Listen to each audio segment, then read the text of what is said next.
da aula passada. Vamos lá, bom dia a todos. Vamos iniciar aqui. Fica à vontade, o Everton, pode falar.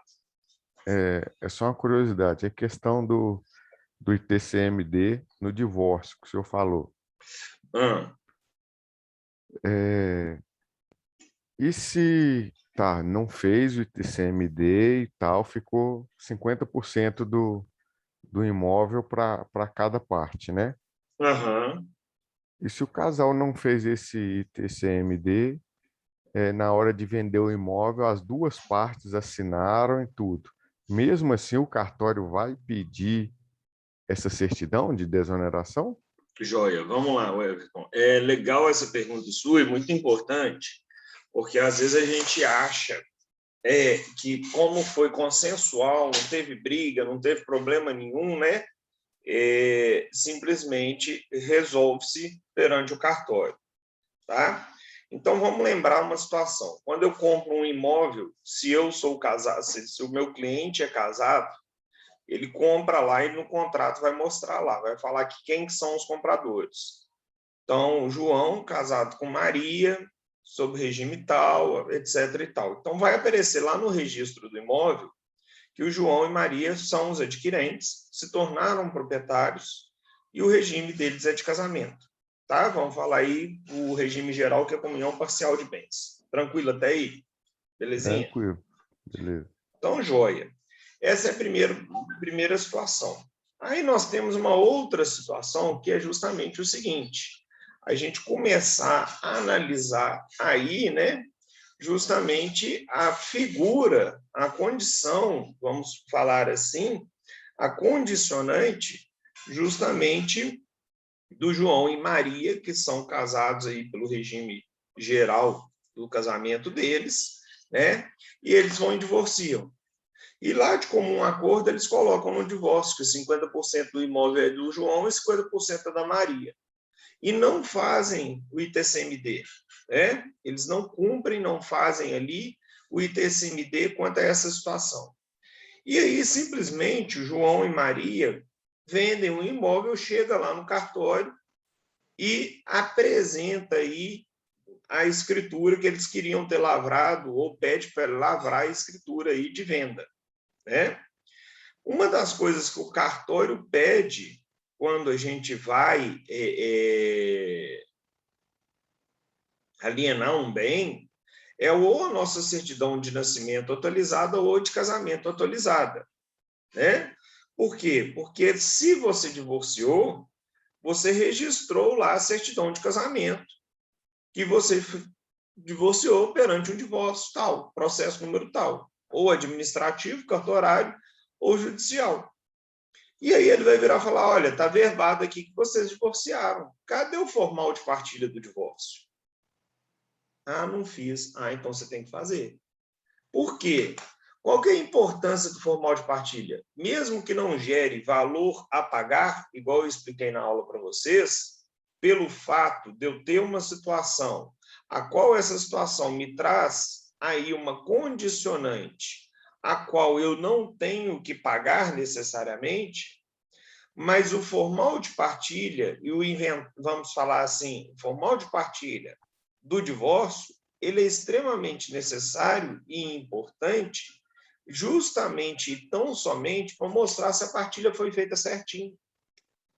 Porque se você fala lá que o João e Maria estão divorciando e fala lá que eles têm um bem só e joga lá o CPF dos dois para o Estado pode te dar uma pendência falando, olha, João e Maria não tem só um bem, não. Aqui no Estado eu tenho ciência que o João é sócio de uma empresa que foi constituída na constância do casamento com a Maria. Cadê aí a divisão do patrimônio? Cadê a divisão? Vai ficar em empresa só com o João? Onde é que está falando isso? Então, é justamente para isso também que, mesmo que não gere valor nenhum a pagar, ele tem que ser feito para ver se a partilha dos bens, quando do divórcio, foi feita de maneira adequada. Agora, se João e Maria divorciaram só de fato, não divorciaram no papel, etc. e tal, aí é outra conversa. Fui claro? Foi. Agora sim. Tá? Então, isso vai ser requisito, né? É requisito. Requisito. Uma vez que eu apresento a certidão de casamento e lá vai falar que eles divorciaram, eles vão pedir o formal para ver como é que foi feita a divisão desse patrimônio. Tá. Esse Tá? formal pode ser tanto aquele judicial que o juiz vai expedir, ou então O cartorário. o, tá, Porque se entendi. você não tem filhos menores e se não tem nenhum incapaz, né? Você pode fazer o divórcio direto no cartório também. Sim, pois é. Então, apresentando esse cartório, ó, apresentando esse Formal. formal, também vai ter que apresentar, se tiver bens, também vai ter que apresentar, então, a declaração de TCMD. É Tem. isso? Na verdade, o formal só é expedido quando se faz aquele processozinho todo administrativo que eu expliquei para vocês na aula. Uhum. Depois que faz, um daqueles últimos documentos do tutorial se chama Certidão de Pagamento e Desoneração do ITCD. Aquela certidão é o que eu vou apresentar ou para o cartório ou para o juiz, que vai comprovar como é que foi feita a divisão e vai comprovar que eu já declarei isso perante o Estado por meio do ITCD. E aí, o que está relacionado lá no bem vai ser justamente a forma relacionada e dividida do divórcio e do patrimônio que vocês estipularam. Com base nesse documento que eu apresentei ou para o cartório ou para o juiz, ele vai expedir um formal de partilha. Beleza. Tá joia?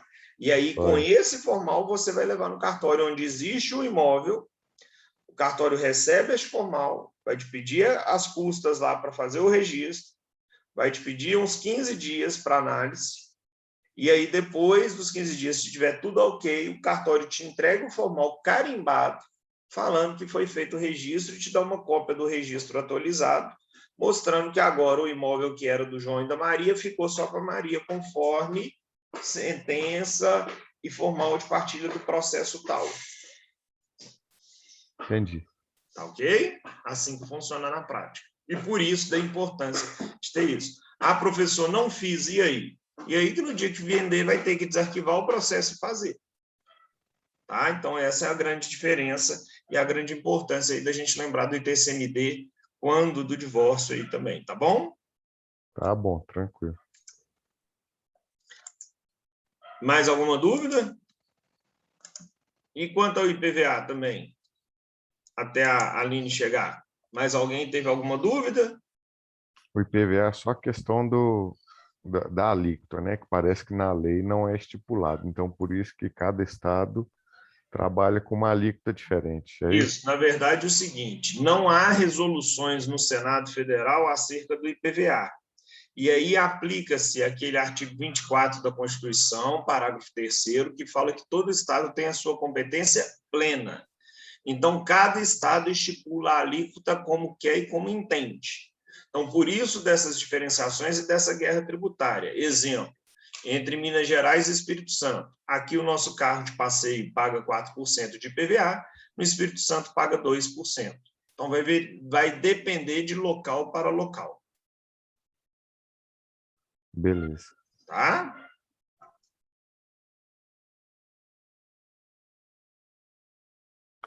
Bom dia, bom Bom dia, dia. Aline. Obrigado, amigos, por terem esperado. Obrigado, Às professor. ordens, meu bem.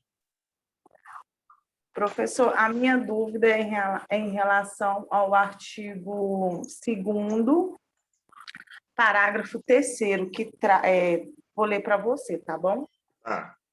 Tratando-se de veículo usado que não se encontra anteriormente sujeito à tributação, considera-se ocorrido o fato gerador na data em que se der o fato, ensejando da perda da imunidade ou da isenção. Você tinha até explicado, mas eu não consegui entender. Então, vamos supor. Vamos lá. Suponhamos que a Aline trabalha dentro de uma empresa e essa empresa é uma fundação, tá? E você conhece todo mundo lá da fundação e etc e tal, e a fundação ela tem lá a imunidade tributária quanto a impostos, correto? porque lá no artigo 150 fala que fundações podem buscar o direito de ter reconhecida a imunidade tributária, ok? Ok. Aí a Aline vê lá que a fundação tem um carro, que ela é doida com um carro, e que ela sempre teve vontade de comprar esse carro, porque o motorista que usa o carro cuida muito bem do carro, e a fundação tem muito cuidado com os seus bens. E a fundação vira e fala assim, se a fundação tem imunidade, o que acontece? Ela não paga IPVA. Então, ela é imune ao pagamento do IPVA. E aí a fundação resolve renovar a frota de carro dela. E para até mesmo poder renovar a frota de carro dela, resolve vender os carros usados dela.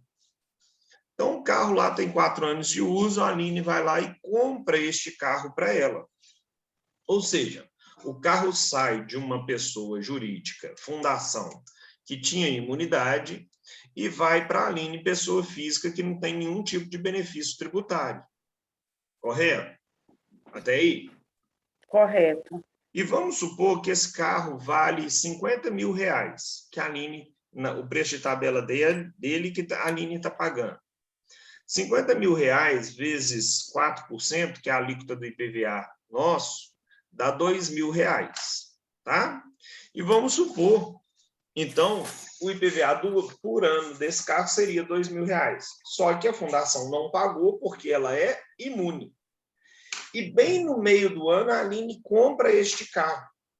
A partir do momento que a fundação transfere o carro para a Aline, o que vai acontecer? Vai ser devido o pagamento do IPVA do resto do ano. Por quê, Aline?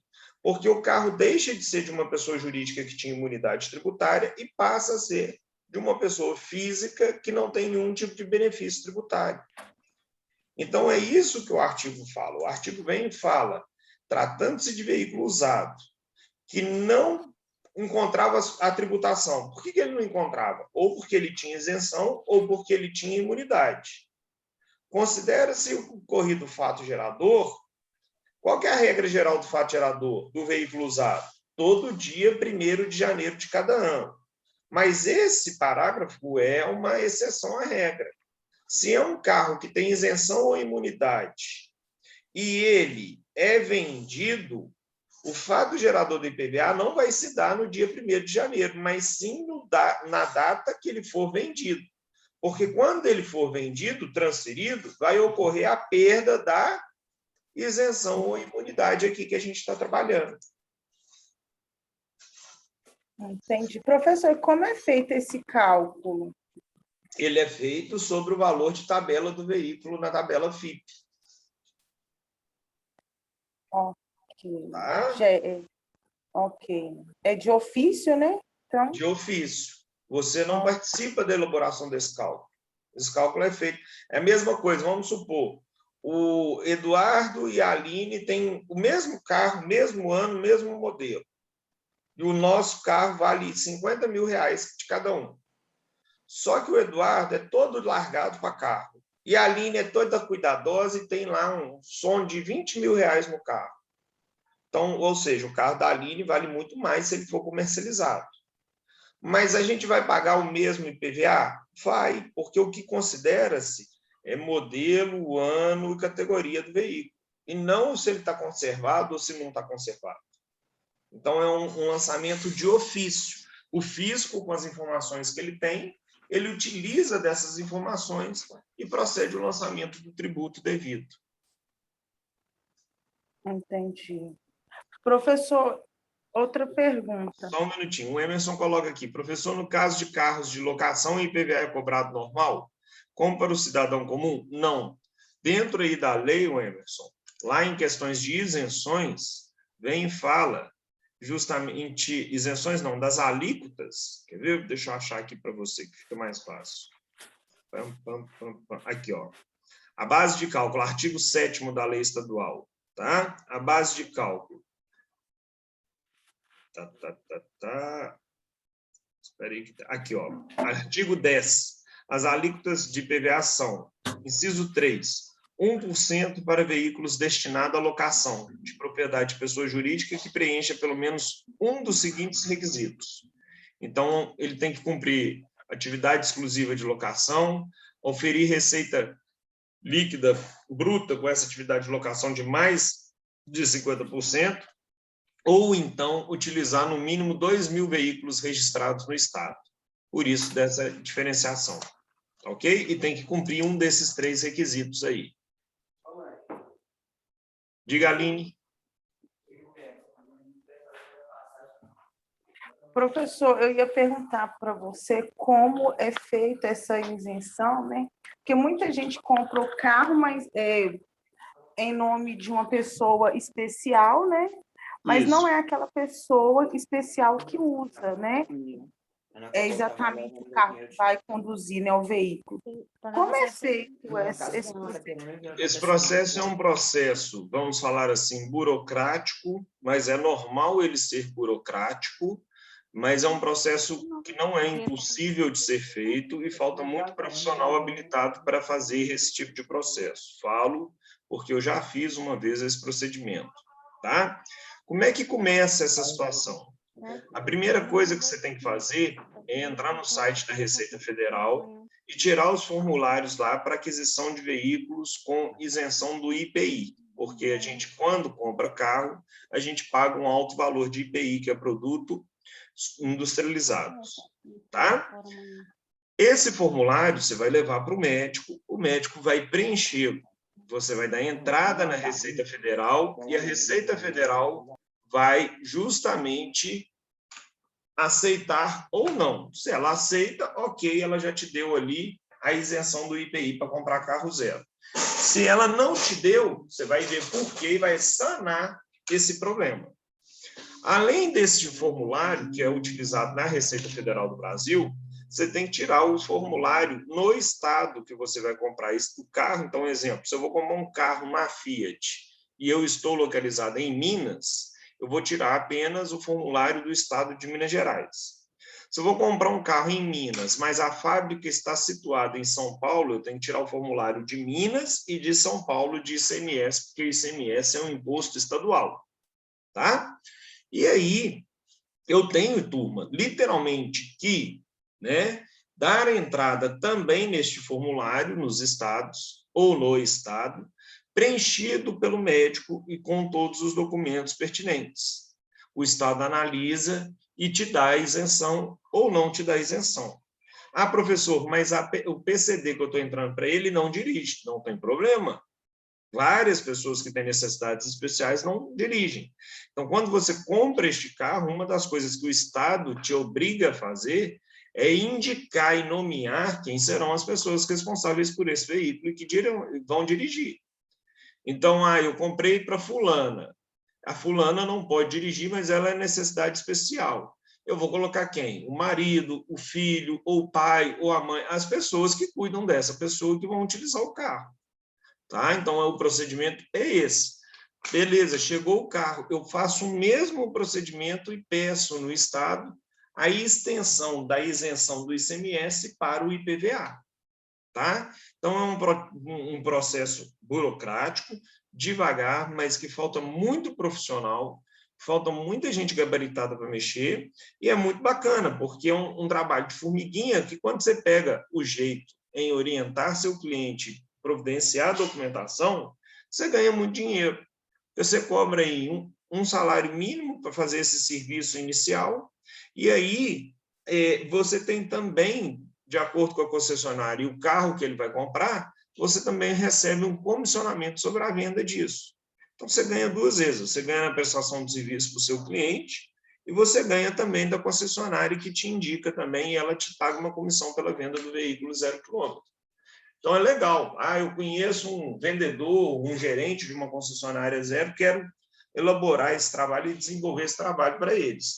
Faça essa parceria e converse isso tudo. É uma coisa bem legal que se faz. Mas inclusive, estava suspenso o procedimento de compra de carro de deficientes físicos, ainda não voltou. Tá? Eu olhei mês passado para fazer para uma pessoa. Entendi, professor. Professor, assim como você tinha explicado, parágrafo 3º, né, que ao transferir esse veículo para uma pessoa que não tem imunidade tributária, né, o veículo não vai com a imunidade, beleza?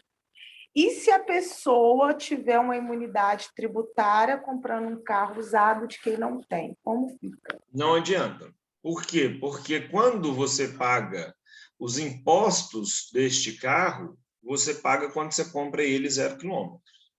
Tá? Então, se for para comprar carro usado, tem jeito? Não, porque você não vai ter isenção, porque quando a pessoa te vende um carro usado, ela só te transfere a propriedade e todos os tributos incidentes sobre esse carro, principalmente ICMS e IPI, foram pagos quando ele foi comprado pelo primeiro dono. Não adianta e você não consegue fazer nada. Entendi, professor.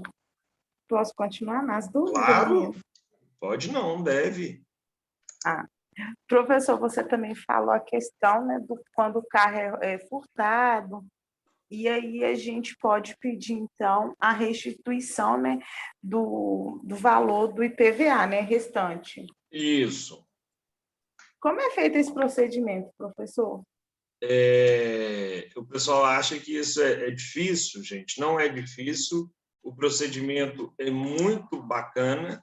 Você faz ele todo online hoje, tá? Pelo site da Receita do Estado de Minas Gerais. E aí você simplesmente vai preenchendo um passo a passo, mais ou menos igual aquele tutorial que eu mandei para vocês de ITCD. Você faz tudo online, anexa os documentos online. Mandei aqui o link para vocês, justamente aí, desse pedido de restituição, e você faz o procedimento todo online. Então, você vai colocando, você entra aí nessa página, você coloca se vai ser justamente restituição de pessoa jurídica ou física, colocar o CPF, vai colocar o endereço, depois você vai entrar na aba lá que vai constar os veículos, e vai colocar o tipo de veículo e vai explicar o porquê disso. Então, coloca já até os dados bancários a respeito aí para você receber sua restituição, tá? Então, é tudo online, é uma forma super tranquila hoje em dia da gente conseguir receber isso, tá? O pessoal acha que é um bicho de 7 cabeças, não é. Mandei o link aí para vocês depois visualizarem. Vou mandar aqui também. O do ITCD você mandou no grupo? O ITCD tem, inclusive, no chat da turma, aqui no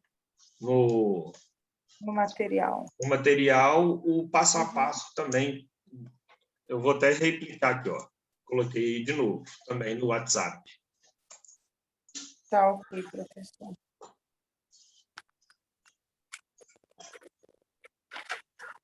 Professor, Diga. com essa, né, aprovada então a reforma, né, pode ser que também o IPVA entre no meio dessa união desses impostos? Eu acho muito difícil, porque o IPVA ele é um imposto de cunho estadual, e a reforma tributária que a gente está vendo, ela está querendo mexer, até mesmo para ela conseguir ser aprovada apenas nos tributos federais. Então, por enquanto, nós não temos uma proposta de reforma tributária que englobaria tributos na esfera estadual e nem municipal. Entendi. Tá? Se caso... Entendi. Entendi. Até porque fica é uma briga muito grande, cada lugar se paga um tanto de IPVA, é muito diferente. Exatamente. E aí entra uma questão de política fiscal e tributária de cada estado. Entendi, professor, entendi. Obrigada, viu? Nada, não tem mais não? Não.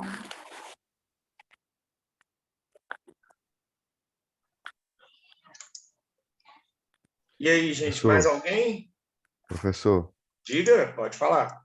O IPVA é cobrado em cima do valor da tabela FIP, né? Exato. Como sabemos agora, nesse período agora, o valor do veículo, tanto novo quanto usado, subiu demais. Então, o IPVA ano que vem vai ser mais? Vai ser mais alto. Aí Isso. depois, quando normalizar isso, com certeza vai reduzir de novo. Perfeito. Mas por enquanto aí, pelo menos no ano que vem, Vai o ser mais valor alto. a ser arrecadado vai ser bem maior, né? Exatamente. Perfeito, é isso mesmo. E outra questão, a divisão aí de como é usado, né, o imposto.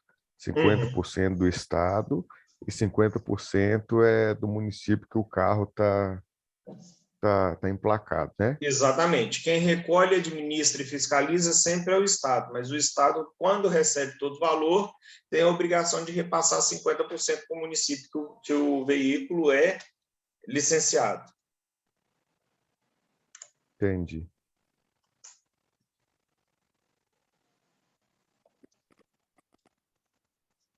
E pelo contrário, né, o que o pessoal acha, o valor do IPVA não é destinado exclusivamente à recuperação de vias, né? Exatamente. Perfeito. Acredito que tem essa concepção justamente por causa da taxa, né, de rodovia, Uhum. de onde, Exatamente. Sem dúvida. né?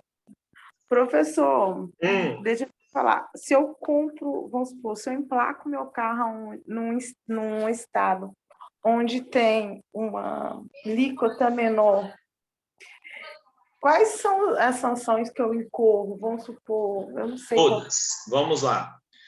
Uma vez nós participamos, os alunos, de uma audiência de um conselho de contribuintes, e um dos alunos falou isso, né? Tipo, isso acontece muito, e acontecia de uma forma muito mais forte no pessoal que mora ali na região de Caratinga, na divisa quase do Espírito Santo aí, Minas com o Espírito Santo. Exemplo, Minas o IPVA é 4%, no Espírito Santo é 2%. Muita gente que às vezes morava ou mora nessas cidades limítrofes do Espírito Santo, ou de Minas Gerais com o Espírito Santo, vai lá no Espírito Santo, numa cidadezinha qualquer, depois que você passa a divisa, faz uma conta de celular e com essa conta de celular vai lá no Detran do Espírito Santo e emplaca o carro no Espírito Santo. E aí acha que está tudo bem, porque ele está ali pagando um IPVA de 2% ao invés de 4%. O que acontece? São feitas fiscalizações e auditorias pelo Estado de Minas Gerais e qualquer outro estado para ver se tem um carro e se esse carro é registrado no seu domicílio tributário adequado ou não. E como que o Estado consegue fazer isso? De uma forma muito simples. Antigamente, o Estado ainda tinha que ir até o local, chegava nos municípios, pedia a relação de todo mundo que ali estava situado e com veículos licenciados ali, e começava a conferir se o veículo estava registrado no estado de Minas ou não. Hoje, isso nem precisa mais dos fiscais irem até o local e fazer essa fiscalização. Com um simples cruzamento de dados entre Receita Federal do Brasil e Estado, que eles têm essa cruzação de dados, você já consegue levantar essas informações. Então, exemplo, se eu moro em Minas, se eu tenho fonte pagadora que eu trabalho em Minas, se eu recebo em Minas, mas eu tenho um carro licenciado no Espírito Santo, o governo do estado de Minas muito facilmente vai cruzar meus dados do meu imposto de renda com o que eu tenho aqui para saber se eu tenho veículo fora do estado ou não. E se assim eu fizer, o estado de Minas vai me cobrar todos os últimos 5 anos de IPVA e taxas com multa e juros. Então, professor, mas e se eu tiver domicílio tributário nos dois estados? Aí, perfeito. Você vai conseguir comprovar que você tem domicílio tributário em Espírito Santo, ou seja, você também reside lá, você também tem fonte tributária lá, e você tem domicílio tributário aqui. Aí é outra conversa. Professor, então eu tenho uma casa de praia lá, eu tenho domicílio tributário lá? Não. Não, porque você não ofere renda lá, você não trabalha lá e você não mora lá. Agora, eu moro lá e moro aqui, eu consigo comprovar isso? Aí, beleza, você tem domicílio tributário nos dois e escolhe o seu melhor domicílio tributário. É outra conversa. E nós tivemos justamente um caso desse, e aí isso não compensa. Nós tivemos um caso especificamente desse, uma mulher que tinha um Fox, mais ou menos de R$35 mil na época, onde aí nós pedimos o fiscal para falar quanto que deu a multa com juros, etc. e tal, e o processo administrativo cobrando IPVA, multa e juros dos últimos 5 anos estava dando R$17 mil, ou seja, quase metade do preço do carro. Então, não compensa esse tipo de atuação, o crime não compensa, e principalmente esse tipo de artimanha tributária também não é recomendável ser feita.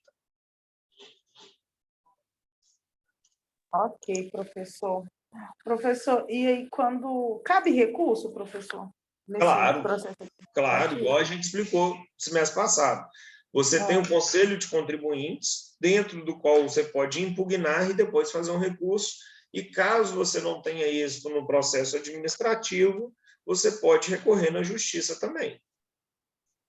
Entendi. Tá? Porque, normalmente, para a gente poder comprovar os 2 domicílios, já incorreu a multa. Nossa. Exatamente. Ah, tá ok, professor. Certinho? Certinho.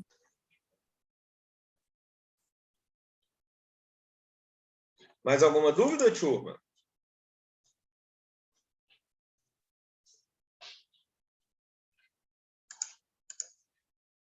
Então, joia, turma. Amanhã, se Deus quiser, eu já posto e nós vamos começar ICMS e até semana que vem. Então, se Deus quiser, tá bom?